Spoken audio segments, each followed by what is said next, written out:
आज का ब्लॉग की शुरुआत होती है हमारे घर के बाहर के स्ट्रे डॉग से। यहाँ पे देखो दो कुत्ते सो रहे हैं, एक लेफ्ट साइड और एक राइट साइड। और इनके पास ना कोई छत नहीं है ना पानी है। इतना सोचकर भी दिल भर आता है। रोज़ जब उन्हें देखती हूँ लगता है जैसे ये भी हमारे एरिया के रेसिडेंट्स हैं, बस उनके पास ना आधार कार्ड नहीं है। सबसे ज़्यादा चिंता तो इस बात की है कि हमारे एरिया में अभी तक गवर्नमेंट ने वैक्सीनेशन ड्राइव्स प्रॉपरली नहीं किए हैं। ये डॉग्स इनोसेंट है लेकिन सेफ नहीं। रेबीज वैक्सीनेशन हर साल लगाना ज़रूरी होता है, और जब ये नहीं होता ना तो डेंजर बढ़ता है, सिर्फ डॉग्स के लिए नहीं ह्यूमंस के लिए भी। एक इन्फेक्टेड डॉग दूसरे को बाइट करे और वो चेन बढ़ती रहे, यही रियलिटी है। तो फिर मेरे पापा अपनी एक्टिवा खोल रहे थे ताकि उसकी बैटरी निकालकर हमारी बाइक को चार्ज कर सके। मैकेनिक्स का अपना अलग ही चार्म होता है, ग्रीस लगे हाथ, खुली हवा में टूल्स का साउंड और वो एक फोकस्ड एक्सप्रेशन। पापा एक्चुअल में एरोनॉटिकल मैकेनिकल इंजीनियर है, जैसे मैंने पहले बताया था। तो उनके लिए ना प्लेन्स का काम करते थे। तो अभी जो ये बाइक और कार है वो सब तो जैसे बच्चों का खेल ही है। और आपको एक फन फैक्ट बताती हूँ, जो हिमालयन जैसे बाइक्स का इंजन होता है ना वो एयर कूल्ड होते हैं, मतलब उन्हें नेचुरल एयर फ्लो चाहिए कूलिंग के लिए। अगर आप कभी ट्रैफिक में ज़्यादा देर तक रुके तो इंजन ओवरहीट हो सकता है, इसलिए राइडर्स हाईवे प्रेफर करते हैं। और एक और बात, हिमालयन बाइकर्स का एक सीक्रेट कोड होता है। जब दो हिमालयन बाइक्स रोड पे मिलती है दोनों एक दूसरे को सैल्यूट करते हैं, एक राइडर्स बॉन्ड। फिर बैटरी वगैरह चार्ज होने के बाद फिर हम ले गए सारन्या को ग्राउंड पे। वो अपनी फेवरेट मार्गी को बेल्ट पकड़ के वॉक पर ले जाने की कोशिश कर रही है। मार्गी ना थोड़ी सी नॉटी है और कभी पीछे कभी आगे, और सारन्या उसके पीछे फुल स्पीड में भागती होती है या तो खींचती होती है उसको। मुझे देखकर लगता है जैसे ना एक मिनी ट्रेनर और एक ओवर एक्साइटेड स्टूडेंट का कॉम्बो हो। यहाँ से एक फन फैक्ट, डॉग्स के लिए मॉर्निंग और इवनिंग वॉक सिर्फ एक्सरसाइज नहीं होते, उनके इमोशनल हेल्थ के लिए भी बहुत ज़रूरी होता है। वॉक से उनका एंजाइटी लेवल कम होता है और उनका जो स्मेल मेमोरी है वो रिफ्रेश होता है। जैसे हम मेडिटेट करते हैं, उनके लिए वॉक वही काम करता है। फिर आता है मेरा फेवरेट पार्ट, स्केटिंग। मैं खुद एक स्टेट लेवल स्केटिंग चैम्पियन रही हूँ, और जब सारन्या के हाथ में स्केट्स देखती हूँ दिल भर आता है। मैं उसे फोर्स नहीं करती, बस उसके साथ स्केट करती हूँ। अनस्कूलिंग का एक रूल है, बच्चा सीखता नहीं है, एब्जॉर्ब करता है। तो जब वो मुझे बैलेंस बनाते हुए दिखती है, मतलब देखती है, तो वो खुद सीख रही होती है कि वो भी बिना सिखाए।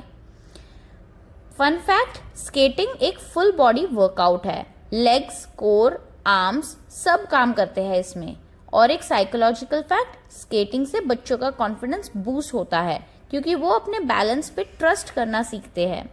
मुझे याद है जब मैं छोटी थी और कॉम्पिटिशन्स में पूरी टीम को लीड करती थी, वो क्राउड के रोर, वो स्पॉटलाइट और वो एक ही line, next up Rajshree Joshi, बस वही फीलिंग मुझे दोबारा चाहिए थी। अब सारन्या के साथ मेरे साथ स्केटिंग करो। फिर हम लग गए दूसरे काम पे। यहाँ पे जो हमारा ओवरहेड वाटर टैंक था ना, उसका लिड पूरा टूट गया था। क्लाइमेट और टाइम ने अपना काम कर दिया। प्लास्टिक क्रैक हो गया तो बड़ा छेद हो गया था, और साथ ही टेरेस से लीकेज भी हो रही थी जब भी बारिश होती थी तब।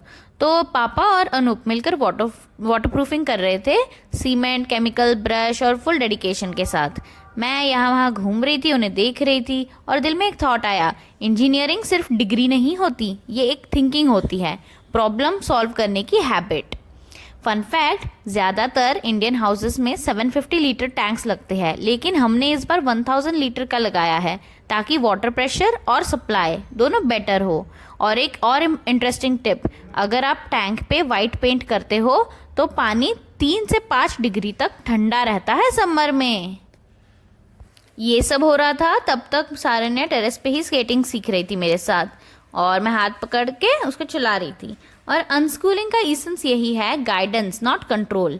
डे 2 पे ही उसने खुद बैलेंस बनाना स्टार्ट कर दिया, और जब वो अपने आप ग्लाइड करती है उसके फेस पे जो प्राइड होता है ना, उसका तो कोई प्राइस नहीं।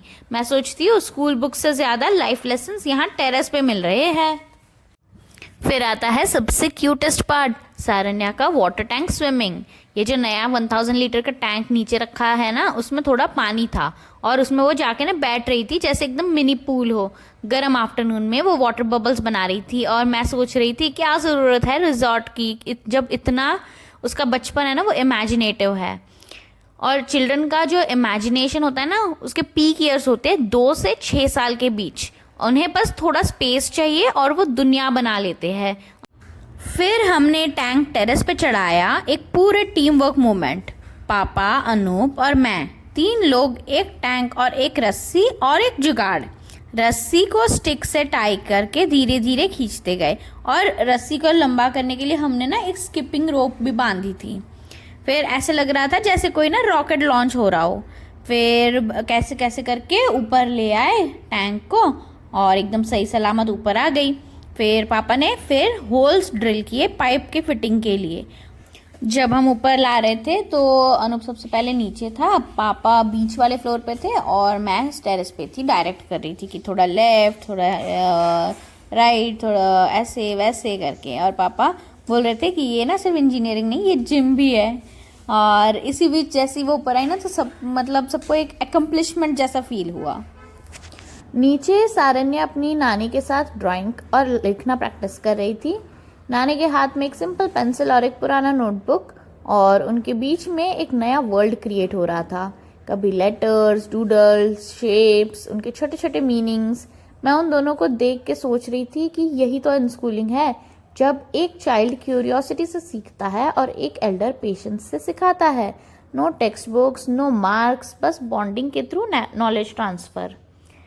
सारन्या ने एक छोटी सी पिक्चर बनाई, एक घर, एक सन और एक ब्लू पानी। मैं हंसी क्योंकि उसके माइंड में अभी भी टैंक और टेरेस घूम रहा था। बच्चे ना वो सब एब्जॉर्ब करते हैं बिना फिल्टर के। अगर हम उन्हें नेचर और टूल्स के बीच ले आए तो वो जिंदगी के सबसे टफ कॉन्सेप्ट भी गेम की तरह सीख लेते हैं। फिर थोड़ी देर के बाद ना जब पापा और अनूप फिटिंग्स कंप्लीट कर रहे थे तो सारन्या उनके पास गई और बोली मैं भी हेल्प करूं। तो पापा ने ना उसको एक छोटी सी पाइप पकड़ा दी। बस वो एक और सेकंड था जब मुझे लगा कि यही पेरेंटिंग है, हेल्पिंग नहीं, इन्वॉल्वमेंट। हमारे घर में ना कोई जेंडर रोल्स नहीं है, जो सीखना चाहे उसके लिए सब कुछ ओपन है। और फिर जब फाइनली टैंक कनेक्ट हो गया, फर्स्ट फिल के टाइम वो पानी के गिरने की आवाज़ आई, स्प्लैश स्प्लैश स्प्लैश। कुछ लोग कहते हैं पीस मेडिटेशन से मिलता है। मुझे लगता है कभी कभी